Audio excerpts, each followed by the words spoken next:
took place in this Israeli effort, not clear if it was aided by the United States, to free Israeli hostages. They were successful in freeing four.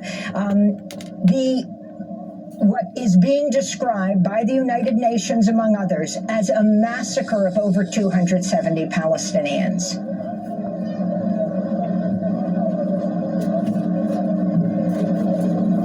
Good morning, Amy. I will start by describing the things in the world of the people who are living moment by moment, second by second, the destruction and the death and the devastation and the continuous fire that has been caused by the Israeli forces in that particular area. To start with, people saw a special, like was described by the people, a special truck that was carrying luggage for internally displaced people, and it proved to be special forces disguising themselves as internally displaced people. They had a ladder and they set up the ladder on the wall and they were climbing into the building. But before climbing into the building, there were unmanned drones that were technically gunning down every single person who was in the area. They were shooting at everyone, and then there were some F-16s that were targeting sensitive areas. It was 11 a.m., a very special time with people going to the market, and also was targeting a very special time, a very special place, which is the market, with hundreds and thousands of the people in the market trying to get food for their families, trying to find whatever they can to feed themselves and their families. And then the whole thing started concurrently. The unmanned drones were shooting, the artillery fires was targeted at the buildings, and the also F-16s were dropping bombs on all the different junctions and intersections of the street. And people who were in the market were flying, were trying to flee, were escaping, hiding in the small shops, hiding under the rubble of the areas that were targeted. And that continued for around 30 to 45 minutes, and the result of that was the killing of around 274, and also the injury of nearly 700, like you have just rightly said. There are some people who are still under the rubble because the civil defense in Gaza has been struggling because of the lack of food and because of the lack of heavy machinery that would help them remove the debris of the homes, and that's why they are still struggling till now. When I was in the street, even 2 hours after the incident took place, I saw people who are struggling to remove whatever they can remove from under the rubble of their houses. Children were shot and dead, elderly people were shot and dead, women were shot and dead, and young people also were shot and dead. In summary, everyone who happened to be in that area or in the area of the Nusayrat market or in the two neighborhoods that were targeted, every single person who was there was killed, every single house that was there was targeted, and according to local sources, around 98 houses were targeted, and that's why the large number of people who were injured and killed. So it was not a military confrontation between like para-militia or just armed groups and the Israeli army. It was rather intensified targeting of all the civilian infrastructure in the areas, and Israeli army was paving the way for the special forces so that they would end there and complete their operation successfully. And the success as defined by them is the release of the 4 hostages, while they think the 400 Palestinians or the 1,100 Palestinians who were killed and injured, they perceive them as a collateral damage. And now in Nusayrat, this issue is still continuous. There was some bombardment today, and there was some bombardment yesterday, and the bombardment is continuous throughout the Gaza Strip. But the number of the people who are killed and the type of the people who are killed, including the number of children and women, like you rightly said, is quite devastating and shocking. Akram, you're standing outside of the Al-Aqsa Hospital, one of the last remaining functioning, at least partially functioning hospitals in Gaza. With this number of people killed, over 270, and more, the number of people injured, up to 700. Can you talk about what is happening inside as Doctors Without Borders says Al-Aqsa and Nasser hospitals are overwhelmed?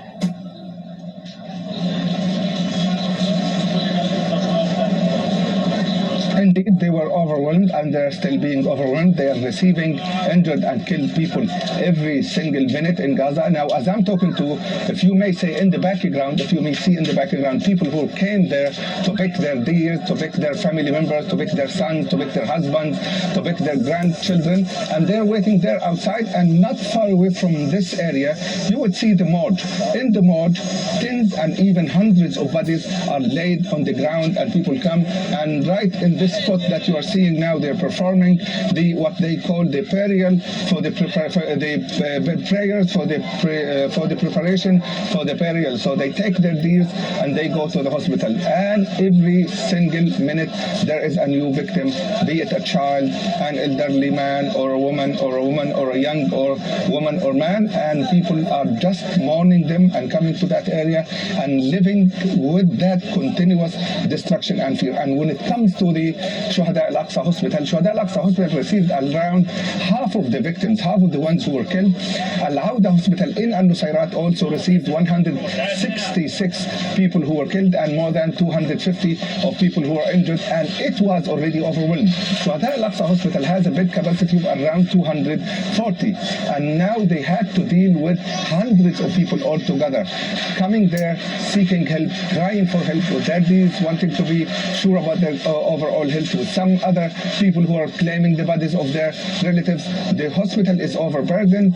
It has already the capacity of 240 beds, while they have inside around 650 cases. When you walk inside a Shuhada Al-Aqsa Hospital, you would see people sleeping on the ground. You see people who are injured with like fixation on their legs, with casts on their legs, with the saline into their veins, but they are staying on the ground, sleeping on the ground, receiving the medication on the ground, and still struggling on the ground because they are not properly dealt with, and the health systems are overburdened by that ongoing and increasing influx and flow of people to that hospital. Nasser Hospital is struggling, Shuhada Al-Aqsa Hospital is struggling, Al-Awda Hospital is struggling, and also other primary health clinics that were set up around different areas, including also some hospitals that were built by different international organizations, are receiving an increased number of victims, and that thing is overburdening every actor in the area, and that makes the mission of the medical teams almost impossible, and that increases the number of victims who are falling because either the direct targeting or because of the repercussion of not receiving the proper and timely health care. I wanted to ask you about Hamas's reports that while 4 Israeli hostages were freed, 3 were killed in the Israeli attack, including an American. What have you heard about this in Nusayrat?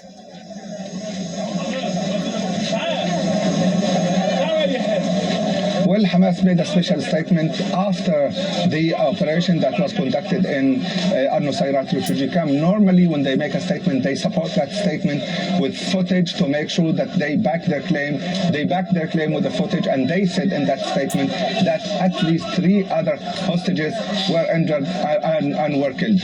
And they provided the footage that supports that claim, and they said that 1 American citizen was killed amongst those people who were killed. I think that was an attempt from Hamas to show that Israel is resorting to force, and Israel is not worried about the life or about the quality of life of those prisoners, and Israel is not worried about the general Palestinian population when they are falling dead or injured by that. This is part of a fight between Israel and Hamas.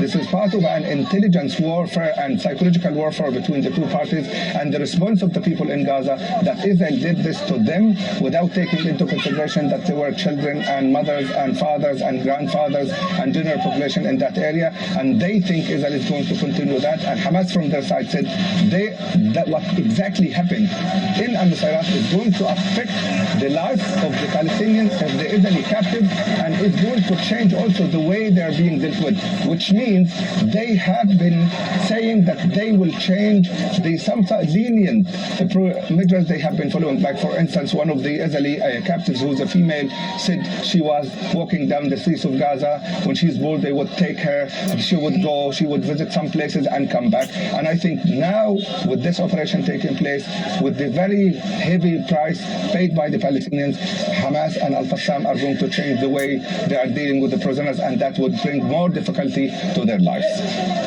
I wanted to also ask you about the situation on the ground overall in Gaza, Akram. The U.S. is saying humanitarian aid has resumed in Gaza. Can you talk about the dire needs on the ground? The UNRWA, the UN Agency for Palestinians, cites a UNICEF report that 9 out of 10 children in the Gaza Strip are experiencing severe food shortages, are experiencing hunger. 9 out of 10 children.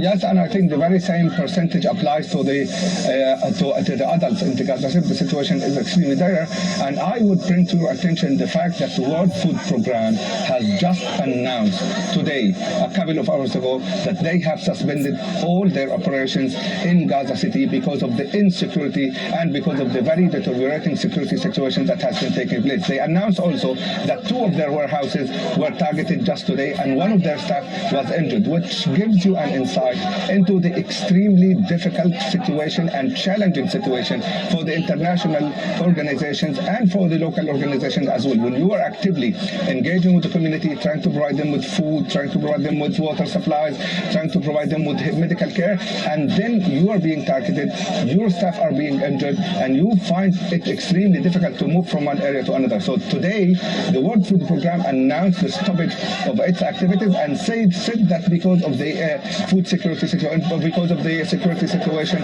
in Gaza, that is likely to increase food insecurity. So the situation is extremely catastrophic, and the ground operations and the bombardment and the lack of security and safety for the staff, either local ones or the international ones, adds insult to injury and makes things much more difficult for the people of Gaza. 1 million children in Gaza are suffering because there are 1 million children in Gaza. The elderly people are also suffering. All the general population in Gaza is suffering, and even when it comes to access to water, they have a problem accessing the water because the water desalination units were affected by the ongoing bombardment, and now people are suffering from hepatitis A. And as we are talking now, there are some people, more people are coming, injured people are coming to the hospital. This is part of the daily routine in the Gaza Strip.